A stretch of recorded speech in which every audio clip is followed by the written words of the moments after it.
میں ہوں راجہ داؤد خان.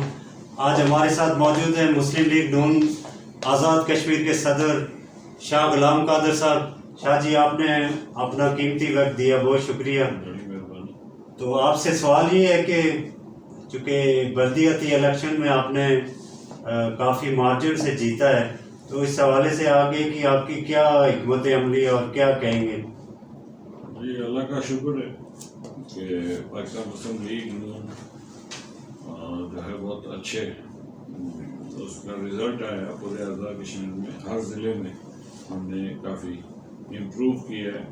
تو ابھی اپوزیشن کے دیگر جماعتوں کے ساتھ مل کر جو مقامی حکومتیں ہیں ان کو بنانے کی کوشش کریں گے، اور ابھی تو اس ٹارگیٹ پہ ہیں، اور انشاءاللہ امید ہے کہ کئی جگہ پہ ہمارے میئر اور ڈسٹرکٹ کونسل کے چیئرمین ہمارے بنیں گے. اچھا سر، چونکہ سوشل میڈیا پہ کیا سرائیاں ہو رہی ہیں کہ مظفر آباد میں کوئی نوٹوں کے بڑے بیگ آئے ہیں، تو اس حوالے سے کیا کہیں گے آپ؟ یہ تنویر الیاس صاحب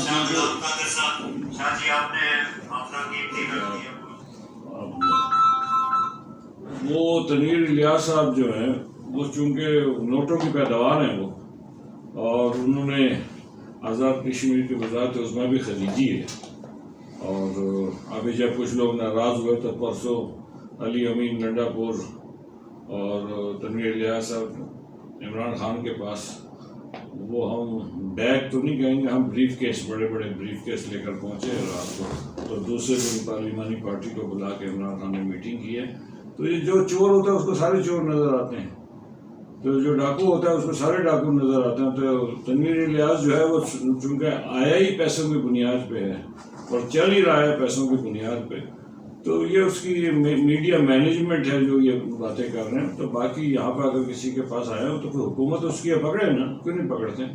کوالے سے اور برار کوٹ سے پکڑ کے بیگ برآمد کر لیں نا، انہوں نے روکا ہے کسی نے اس کو.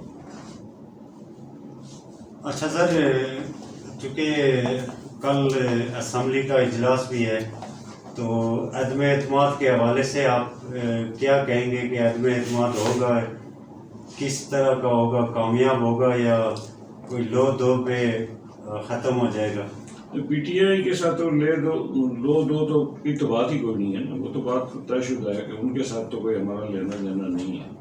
اور ہم نے تو پہلے پی ٹی آئی کے دوستوں کا آپ آپس میں تبدیلی کرنے، سے اپنی تبدیلی کرنے ہمیں کوئی اعتراض نہیں، لیکن چونکہ تنویر الیاس جو ہے وہ اس قابل نہیں ہے کہ ریاست کی نمائندگی کر سکے.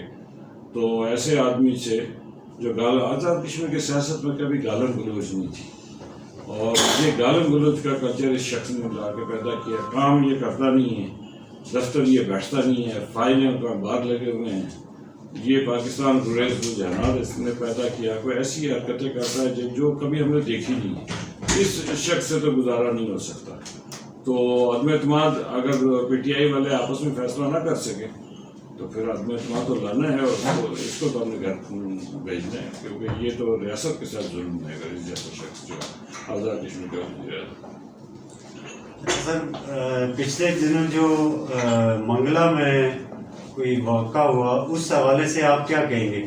منگلا میں تو واقعی کچھ نہیں ہوا. یہی تو سب سے بڑا ہے کہ اس کی میڈیا مینجمنٹ ہے، پیسوں کی بنیاد پہ اس نے میڈیا مینیج کیا ہوا تھا. ورنہ مجھے بتائیں کہ ایک آدمی جو ہے وہ جاتا ہے ہیلی پیڈ پہ وزیر اعظم پاکستان کو ریسیو کرتا ہے، اس کو پہلی بات تو یہ کہ اس کو جانا ہی نہیں چاہیے، اس کو بلایا ہی کسی نے نہیں تھا، پھر بلایا چلا گیا. حالانکہ یہ صدر آزاد کشمیر کا جو اپنا حلقہ، ان کا بیٹا وہاں سے ایم ایل اے ہے، تو اگر بلایا ہوتا تو وہ جاتے. تو ان کو بلایا نہیں، وہ نہیں گئے. یہ شخص پہنچ جاتا ہے وہاں پہ، اور اس کے بعد جناب وہ اس کے پرائم منسٹر کے ساتھ بیٹھ کے پوری بریفنگ 45 منٹ، آدھا گھنٹہ 45 منٹ کی بریفنگ سنتا ہے. اس وقت وزیر اعظم پاکستان سے کوئی بات نہیں کرتا. جب افتتاح ہوتا ہے تو اس میں پیچھے کھڑے ہو کے تالیاں بجا رہا ہوتا ہے، اس وقت اس کو کچھ نہیں ہے. جب وہ تقریب اختتام پذیر ہو رہی تھی اس وقت کہتا ہے میں نے بات کرنی ہے، تو اس میں انہوں نے کہا جی آپ بیٹھ جائیں، بعد میں بات کر لیں گے. تو اس میں واقعہ تو کچھ بھی نہیں تھا، یہ اس نے خود ساختہ ایک واقعہ بنایا ہے، اور یہ خود ساختہ واقعہ بنا کر اس نے جو ہے نا قوم کو بیوقوف بنانے کی اور گمراہ کرنے کی کوشش کی، اور پاکستان کے خلاف اس نے جو فضا پیدا کی، اور پاکستان ایسا محسوس ہو رہا تھا کہ کشمیریوں کے اور پاکستانیوں کی جنگ ہے. حالانکہ ہماری جنگ تو ہندوستان کے خلاف ہے. اس نے پاکستان کے خلاف جنگ بنا دی، اور آزاد کشمیر میں 75 سال میں کبھی بھی پاکستان کے وزیر اعظم کے خلاف پتلا نہیں جلایا گیا. تو اس نے ڈیولپمنٹ اتھارٹی مظفر آباد اور بلدیہ مظفر آباد کی گاڑی میں جو ہے وہ کچرا لا کر ملازمین کے ذریعے شہباز شریف صاحب کا پتلا بنا کر جلایا گیا. یہ کیا پیغام دے رہا تھا؟ اسی لیے میں کہتا ہوں یہ تو سیکورٹی رسک ہے یہ شخص. تو اس کو تو یہ کشمیریوں کے لیے بھی توہین کا باعث ہے، پوری تحریک آزادی میں ان شہداء کے اور غازیوں کے لیے توہین کا باعث ہے. اس شخص کا تو جتنی جلدی جان چھوٹ جائے اتنا ہی ریاست کے لیے بہتر ہے. اچھا سر، اسلام آباد میں جو سینٹورس کا ری ایکشن ہوا، چونکہ یہ نہیں ہونا چاہیے تھا، جس دن وزیر اعظم پاکستان آزاد کشمیر میں آئے اور وہاں جا کے انہوں نے سی ڈی اے کے نوٹس تو تھے ہی تھے، لیکن لوگ یہ کہہ رہے ہیں کہ انہوں نے جا کے اس کا ری ایکشن کیا. اس حوالے سے آپ کیا کہیں گے؟ لیکن ری ایکشن کی بات ہی نہیں ہے. یہ بات ہے جب سے انہوں نے بنایا ان کو نوٹسز دیے جاتے رہے، ہمیشہ انفلوئنس استعمال کر کے اس کو وہ ان کو روکتے رہے. ان کا نوٹس تو عمران خان کے دور میں 3 بار ان کو نوٹس ملا. تو عمران اس وقت بھی یہ چونکہ حکومت میں تھے پاکستان میں، تو اس لیے اس کو روک دیا گیا. اس حکومت میں پھر آپ کو پتہ ہے جب آگ لگی اس کے بعد انہوں نے 15 دن کا ٹائم لیا. اس 15 دن کے مکمل ہونے پہ یہ جو ہے انہوں نے بند کیا. لیکن وہ اس وقت ٹائمنگ جو ہے انہوں نے اس کو سیاسی مقاصد کے لیے استعمال کیا. وہ میں نے آپ سے پہلے کہا ان کی میڈیا مینجمنٹ جو ہے وہ ایسی تھی کہ جیسے پتہ لگتا تھا کہ جیسے ہندوستان پاکستان کی جنگ ہوگی.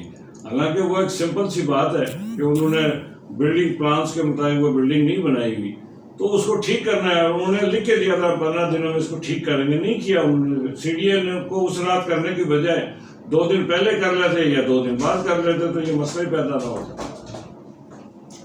جی ناظرین، اسی کے ساتھ مجھے دیجیے اجازت. اللہ نگہبان. تو